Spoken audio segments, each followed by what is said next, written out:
Halo Sobat Pintu Lovers, kita berjumpa kembali di video kali ini dan masih membahas seputar Petronas Malaysia Open 2025 yang akan berlangsung pada tanggal 7 hingga 12 Januari 2025. Oke, kita bahas informasi selengkapnya. Oke Sobat Bel, kali ini saya akan mengajak teman-teman semua untuk melihat head-to-head pemain-pemain kita yang akan berlaga pada babak pertama Petronas Malaysia Open 2025. Oke, kita mulai dari sektor tunggal putra, yaitu ada Jonathan Christie yang akan menghadapi Thomas Junior Popov, teman-teman, dari Prancis. Nah, kita lihat secara ranking atau peringkat, Jojo menempati peringkat 3, sementara lawannya menempati peringkat 19. Kemudian rekor pertemuan mereka, Jojo unggul dengan 4-0 dari 4 pertemuan mereka. Artinya Jojo menyapu bersih semua pertemuan mereka dengan kemenangan atau mengalahkan Thomas Junior Popov, teman-teman. Nah, ini dia rentetan tren baik didapatkan Jonathan saat mengalahkan saudara Christoph Popov itu di perempat final Swiss Open 2022. Setelahnya Jojo tidak menemui kendala berarti saat kembali menumbangkan Popov di babak 64 besar kejuaraan dunia 2022. Kemudian di babak 16 besar Indonesia Open 2023 dan 16 besar China Open 2024. Artinya tahun lalu ya, teman-teman. Nah, kita lihat berikutnya masih dari tunggal putra, akan ada Anthony Sinisuka Ginting menghadapi Li Jiahao dari Taipei, teman-teman. Nah, secara peringkat memang Ginting berada di peringkat 10 ya, lebih baik dari Li Jiahao, teman-teman, yang menempati peringkat 23. Nah, rekor pertemuan mereka baru bertemu satu kali dan dimenangkan oleh Ginting. Nah, pertemuan Ginting dan Li terjadi di babak 32 besar All England 2024 ya, saat Ginting menang 2 set langsung, 21-13 dan 21-17. Artinya itu baru tahun lalu, dan kita tahu teman-teman, Li Jiahao belakangan memang performanya terus meningkat, teman-teman, pemain yang satu ini. Jadi Ginting perlu ekstra waspada di awal tahun 2025 ini, teman-teman, menghadapi Li Jiahao di Malaysia Open 2025. Next, kita bergeser ke tunggal putri, teman-teman ya. Sayang sekali ya, dua wakil yang kita kirim ya, yaitu Gregoria dan juga Putri Kusumawardhani, mau tidak mau, suka tidak suka, harus berhadapan di babak pertama, dan salah satu di antara mereka harus menerima kenyataan akan tersingkir, teman-teman. Nah, kita lihat sedikit secara head-to-head mereka ya. Ini dia ada ranking.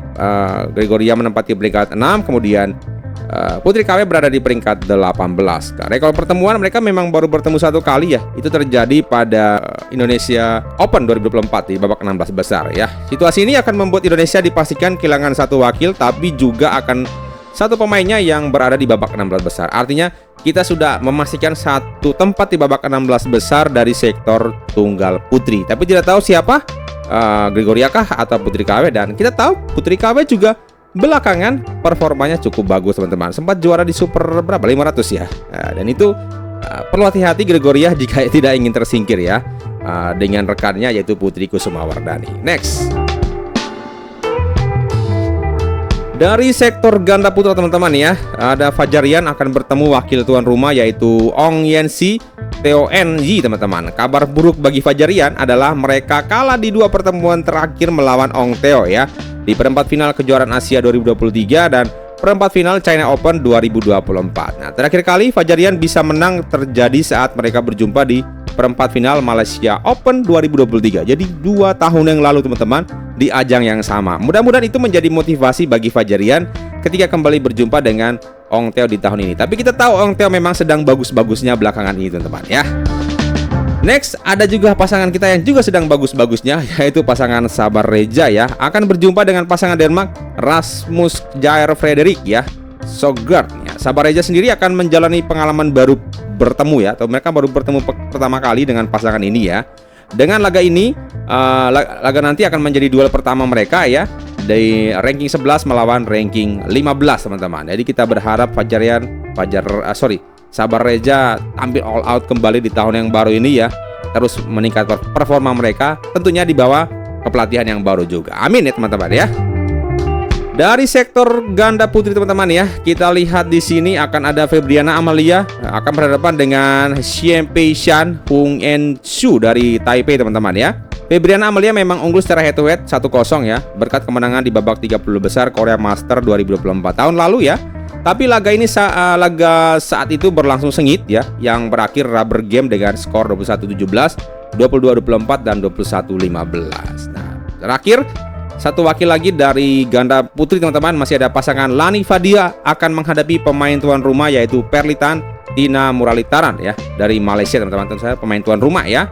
Laga ini memang akan menjadi duel pertama kedua pasangan ya. Tapi faktanya bahwa Tan dan Tina merupakan unggulan 3 membuat laga bisa saja tidak berjalan mudah bagi Lani Fadia. Artinya pasangan Malaysia ini merupakan pasangan nomor 1 di Malaysia teman-teman untuk ganda putri kan. Dan bagi Fadia ya, dia sudah beberapa kali berjumpa dengan pasangan ini saat ia berpasangan dengan Deminyowati teman-teman ya. Dan terakhir pasangan non pelatnas akan mewakili kita di sektor ganda campuran yaitu Dejan Ferinasa, Gloria Emanuela Wijaya. Dari sektor ganda campuran mereka akan bertemu pemain tuan rumah Wong Tianchi Lim Chiu Shie. Sekaligus menjadi pertarungan pertama mereka. Nah, bagi Dejan Gloria, Malaysia Open 2025 juga menjadi atau menandai aksi terakhir mereka sebagai pasangan teman-teman. Setelahnya Dejan akan fokus penuh di pelatnas PBSI dan dipasangkan dengan Fadia atau Siti Fadia Silva Ramadanti teman-teman. Nah, bisa dibilang ini laga yang cukup emosional untuk Dejan dan Gloria teman-teman ya. Semoga saja menjadi motivasi lebih untuk pasangan ini ya. Oke sobat badminton lovers, mungkin itu saja informasi yang bisa saya sampaikan mengenai head-to-head pemain kita yang akan berlaga di babak pertama Petronas Malaysia Open 2025. Mudah-mudahan ada hasil positif di awal tahun yang membanggakan untuk prestasi badminton Indonesia. Terima kasih sudah menyimak. Mohon maaf atas segala kekurangannya dan sampai jumpa.